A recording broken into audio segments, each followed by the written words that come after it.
Le ciel est un rendez-vous qui ne peut pas être raté. L'enfer aussi ne peut pas être raté. Vous pouvez être toujours présent les dimanches et rater le rendez-vous du ciel.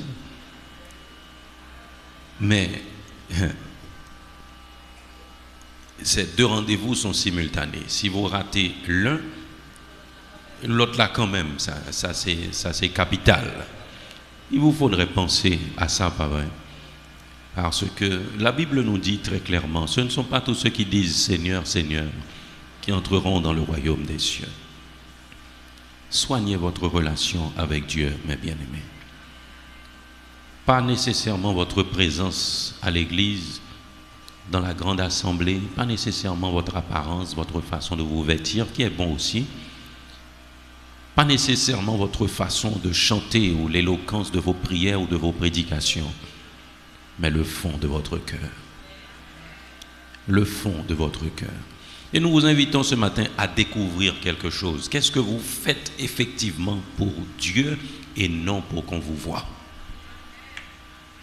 Vous avez compris? Qu'est-ce que vous faites effectivement pour Dieu et non pour que vous voie, pour qu'on vous voie? Dans les choses que vous savez ce que c'est que le danger, c'est qu'on vous verra quand même faire des choses. Mais c'est quoi votre motivation? C'est quoi votre motivation? Plaire à Dieu ou vous construire un nom et une réputation? Plaire à Dieu ou faire un capital social ou même un capital religieux?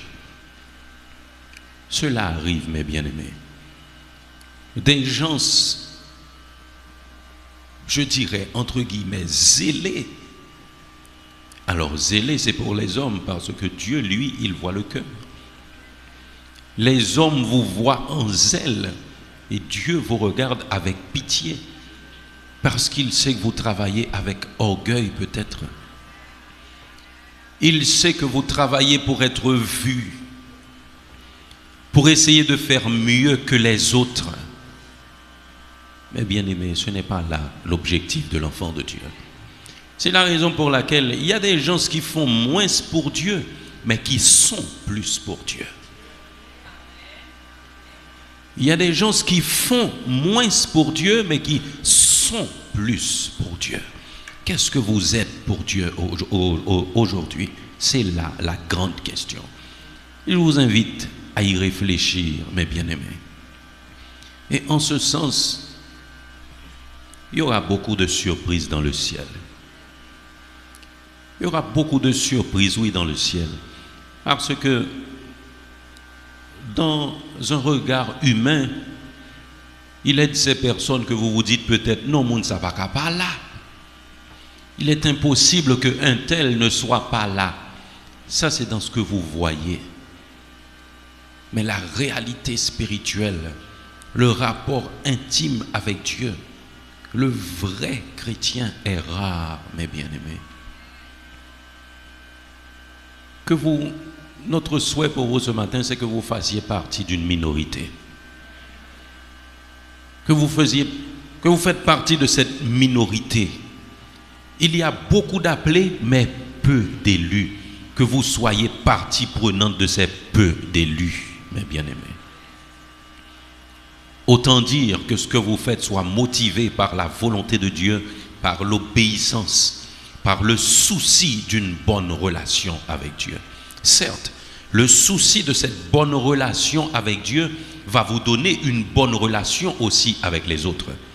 Parce que vous ne pouvez pas trouver Dieu pour avoir cette bonne relation avec lui. Mais il l'a dit dans sa parole. Quand vous aurez donné un verre d'eau à quelqu'un, c'est à moi que vous le donnerez. Quand vous donnerez des habits à quelqu'un qui n'en avait pas, c'est à moi que vous les aurez donnés. C'est ça, le servir Dieu, mes bien-aimés. Nous n'avons pas le choix. Ça va quand même paraître. Mais la motivation est d'une importance capitale. Est-ce que c'est pour être vu que vous le faites comme le pharisien?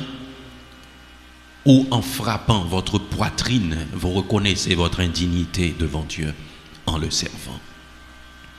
Et la Bible nous dit très clairement, tout ce que nous faisons pour Dieu, est considéré comme des vêtements sales si notre cœur n'est pas à point.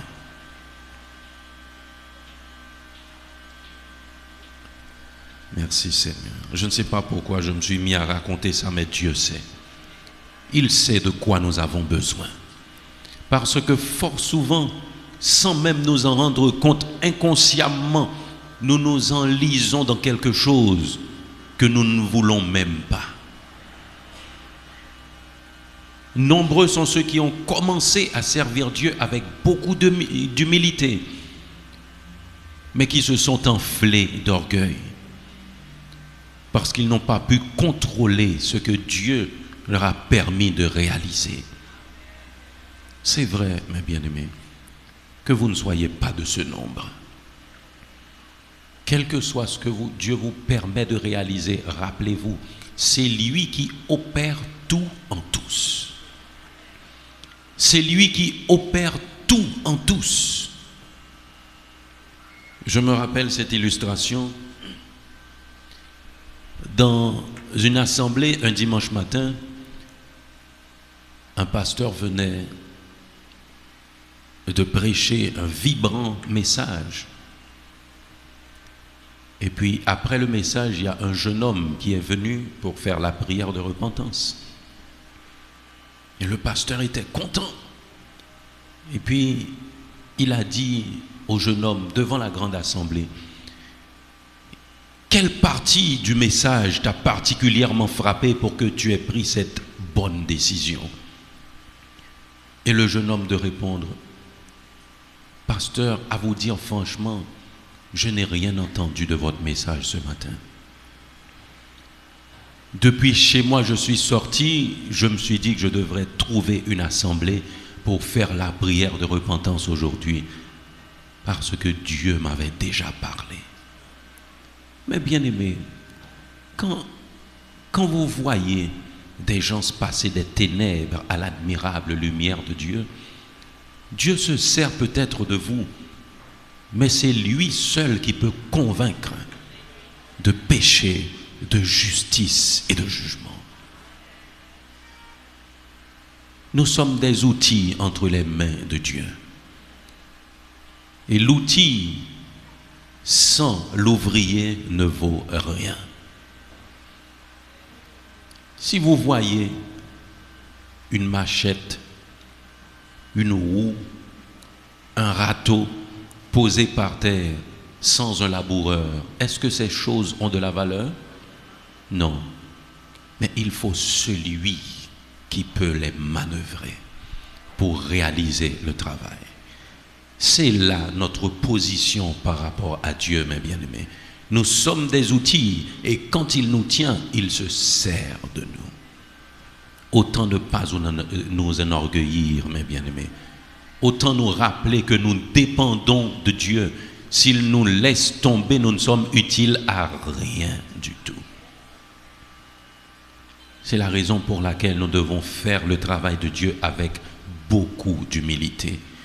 Nous devons servir Dieu avec beaucoup d'humilité parce que sans lui, nous ne sommes rien. Sans lui, nous ne sommes rien.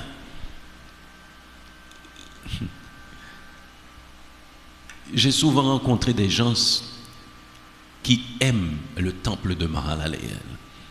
Ah ouais, c'est un beau temple. Ils aiment la cour. Et très souvent, nous rencontrons des gens qui ne connaissent rien de l'église, qui ne connaissent même pas le nom du pasteur, qui sont en train de visiter Delma pour chercher un endroit où se marier. Ils viennent vous dire, m'ta aimé marier là. Là, sont belles l'église. Non, là, sont belles temple. L'église là, c'est chaque monde qui campe la donne qui est accueilli. C'est un beau temple. Mais une belle église, c'est une église qui fait la volonté de Dieu. Une belle église, c'est une église qui cherche la face de Dieu.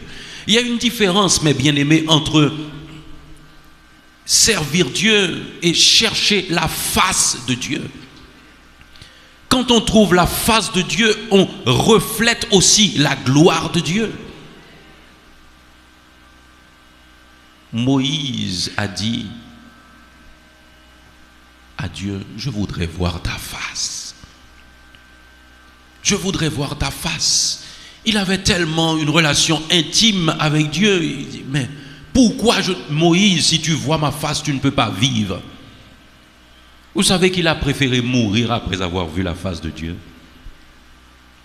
Vous comprenez ce que ça veut dire? Chercher la face de Dieu, c'est voir sa gloire. Et il a dit à Moïse, dans son intimité avec son ami, eh bien voilà, je vais faire quelque chose pour toi. Mets-toi au creux du rocher, je vais passer. Et puis après mon passage, je vais me retourner un petit peu. Tu vas voir le reflet de ma gloire. Waouh! Moïse est entré dans le creux du rocher. Et après le passage de Dieu, il s'est retourné. Imaginez l'élégance de ce Dieu, mes bien-aimés, qui se retourne un petit moment. Je ne suis pas assez élégant pour le faire. Hein. Mais il s'est retourné et Moïse a regardé. Le reflet de la gloire de Dieu est resté sur le visage de Moïse. Waouh! Waouh! Tout comme Jésus à Gethsémane est monté, il a été chercher la face de son Dieu dans un moment difficile. Et quand il est revenu, il avait laissé les disciples un petit peu plus loin en prière pour bon, bien qu'ils se sont endormis à plusieurs reprises, mais il les avait laissés en prière. Et à son retour, son visage rayonnait parce qu'il avait été chercher la face de son Dieu. Chercher la face de Dieu, mes bien-aimés, quand on cherche la face de Dieu, on rayonne. La gloire de Dieu se reflète dans nos vies. Et les paroles que nous multiplions ne sont pas notre meilleur message, notre meilleure prédication, mais c'est notre vie qui prêche la parole. C'est notre vie qui prêche la parole. Si c'était pour les paroles, nombreux sont ceux qui ne mettraient jamais les pieds à l'église. Mais quand le monde vous regarde vivre, le monde dit, ah, il y a une différence dans la vie de ces gens. Mais bien aimé, le païen, il ne s'intéresse pas à ce livre. Il ne s'intéresse pas aux paroles que vous multipliez, mes bien-aimés, mais il vous regarde. Ainsi, vous êtes sa Bible. Vous êtes la Bible des païens. Il y a des gens qui ne peuvent pas ouvrir feuille papier pour le garder. Et même quand certaines personnes ouvriraient les pages des Saintes Écritures, quand même, elles vont comparer vos actions qui vous disent disciples à ce qui se trouve écrit dans ça.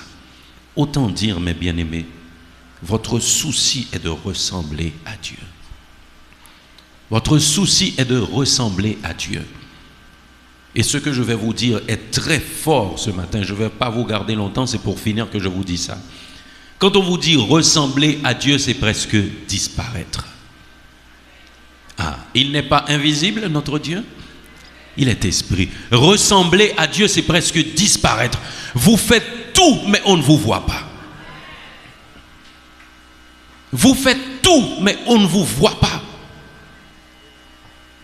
Vous avez aidé quelqu'un, si la personne que vous avez aidée n'en parle pas, personne ne sait. Ça reste pour l'éternité, que Dieu vous remercie. Vous avez participé à un travail d'importance, soyez comme Dieu, soyez invisible. C'est lui qui gère le vent, mais vous ne pouvez pas voir le vent. Vous voyez les effets du vent, vous voyez les arbres se balancer comme ça, c'est le vent, c'est Dieu qui le fait, mais il est invisible. Travaillez comme Dieu, mes bien-aimés. Éclipsez-vous. Ainsi, la gloire de Dieu paraîtra dans votre vie. Ressemblez à Dieu, mes bien-aimés. Que Dieu vous bénisse.